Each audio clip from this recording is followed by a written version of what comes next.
شریعت محمدیہ نے بیت اللہ کی عزت کا دفاع کیا ہے اور اہل ایمان کو اس کے آداب سکھائے ہیں۔ کوئی شخص بیت اللہ کی طرف منہ کر کے یا پشت کر کے پیشاب اور پخانہ نہیں کر سکتا۔ اسی طرح قبلہ رخ تھوکنے سے بھی اسلام نے منع کیا ہے۔ کچھ تو ایسی باتیں ہیں جو لوگوں نے تراش لی ہیں کہ جی قبلے کی طرف پشت کر کے آپ چل بھی نہیں سکتے، تو دیکھا ہے بعض دفعہ لوگ طواف سے فارغ ہوتے ہیں اور الٹے قدموں واپس پلٹتے ہیں، بھلے پیچھے کوئی بیچارہ نماز پڑھ رہا ہو اور یہ اس کے اوپر سے کلا بازی کھاتے ہوئے نیچے گریں، سر پھڑوا لیں۔ وہ مشکل نہیں ہے، لیکن قبلے کی طرف پشت کر کے واپس نہیں جانا یہ بنائی بھی بات ہے۔ اسلام نے جو آداب سکھائے ہیں اس میں کیا ہے کہ آپ قضاء حاجت کرتے ہوئے نہ تو بیت اللہ کی طرف چہرہ کریں اور نہ ہی بیت اللہ کی طرف پشت کریں اور نہ ہی بیت اللہ کی طرف منہ کر کے تھوک پھینکیں۔ آئیے رسول اللہ صلی اللہ علیہ وسلم کی چند احادیث سنتے ہیں۔ مسند احمد میں حدیث نمبر 16561 ہے۔ ایک شخص اپنی قوم کی امامت کروا رہا اور اس نے قبلے کی جانب تھوک دیا۔ رسول اللہ صلی اللہ علیہ وسلم اس شخص کو دیکھ رہے تھے۔ جب وہ نماز سے فارغ ہوا تو آپ نے اس کی قوم سے کہا لا یصلی لکم، آئندہ یہ تمہاری جماعت نہ کروائے۔ اس کے بعد اس شخص نے دوبارہ نماز پڑھانا چاہی تو لوگوں نے اسے روک دیا کہ ہمیں رسول اللہ صلی اللہ علیہ وسلم نے یہ حکم دیا۔ تو وہ شخص اللہ کے نبی صلی اللہ علیہ وسلم کے پاس حاضر ہوا اور آپ سے پوچھتا ہے کہ کیا آپ نے واقعی میری قوم کو اس بات سے منع کیا؟ تو آپ صلی اللہ علیہ وسلم نے فرمایا کہ ہاں، میں نے تمہاری قوم کو منع کیا کیونکہ تم نے قبلے کی طرف منہ کر کے تھوک دیا تھا۔ اِنَّكَ آذَيْتَ اللَّهَ وَرَسُولَهُ، بے شک تو نے اللہ اور اس کے رسول کو تکلیف دی، تمہارا یہ عمل باعث تکلیف ہے اللہ اور اس کے رسول کے لیے، یہ پسندیدہ کام نہیں جو تم نے کیا۔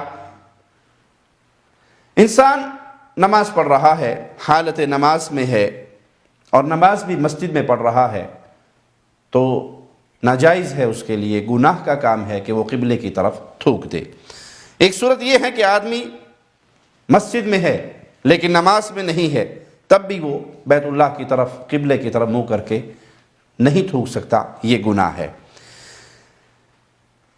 ایک صورت یہ ہے آدمی مسجد سے باہر ہے اور نماز پڑھ رہا ہے، اس صورت میں بھی وہ قبلے کی طرف منہ کر کے نہ تھوکے۔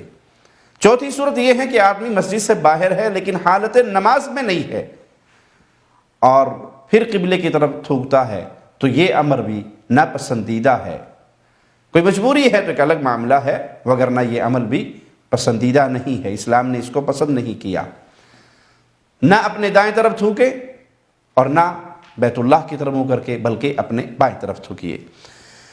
عبداللہ ابن عمر رضی اللہ عنہ وارضا روایت کرتے ہیں کہ رسول اللہ صلی اللہ علیہ وسلم نے فرمایا یجیء صاحب النخامۃ فی القبلۃ یوم القیامہ وہی فی وجہہ، قیامت کے دن قبلے کی طرف تھوکنے والا شخص آئے گا اور اس کا تھوک اس کے چہرے پر ہوگا۔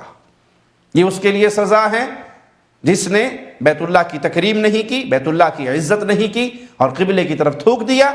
قیامت کے دن یہ آئے گا اور اس کا تھوک اس کے چہرے پہ ہوگا۔ سیدنا حذیفہ رضی اللہ عنہ وارضا سے روایت ہے کہ رسول اللہ صلی اللہ علیہ وسلم نے فرمایا من تفل تجاہ القبلۃ جاء یوم القیامہ وتفلته بین عینیہ، جس شخص نے قبلے کی طرف منہ کر کے تھوکا وہ قیامت کے دن اس حال میں آئے گا کہ اس کا تھوک اس کی آنکھوں کے درمیان لگا ہوگا۔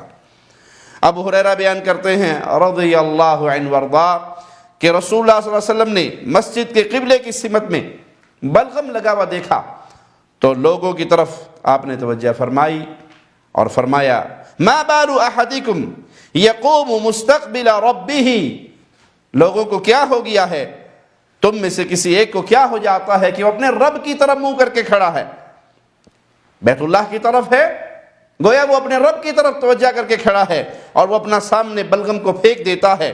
کیا تم میں سے کسی کو یہ پسند ہے کہ اس کی طرف کوئی شخص منہ کرے اور اس کے منہ کے سامنے تھوک دے؟ اگر تمہیں کوئی مجبوری میں بلغم پھینکنا ہے، تھوکنا ہے تو اپنی بائیں جانب اپنے قدم کے نیچے تھوک دے، اور اگر اس کی گنجائش نہیں تو پھر یوں کر لے۔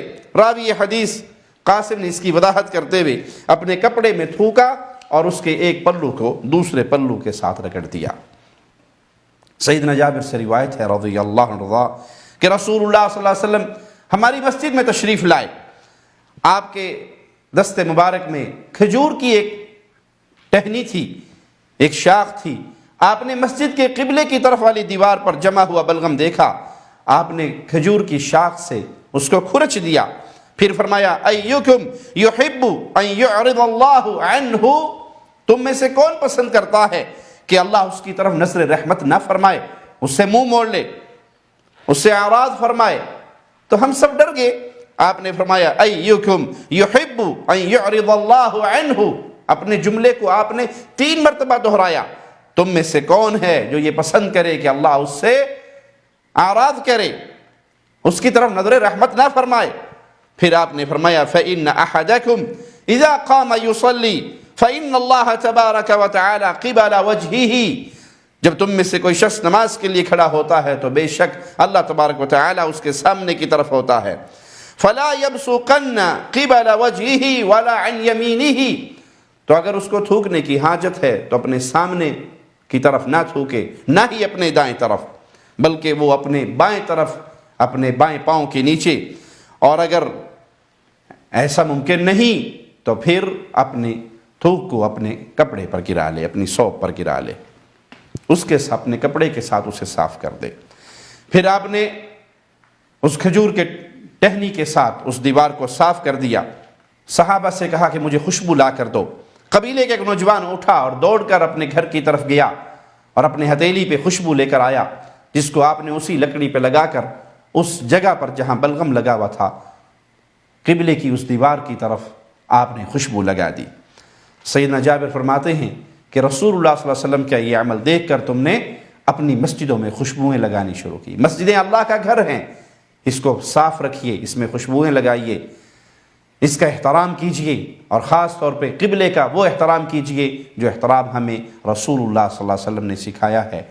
یاد رکھیے، با ادب با نصیب اور بے ادب بے نصیب۔ اللہ ہمیں پیارے نبی صلی اللہ علیہ وسلم کی احادیث پہ عمل کی توفیق عطا فرمائے۔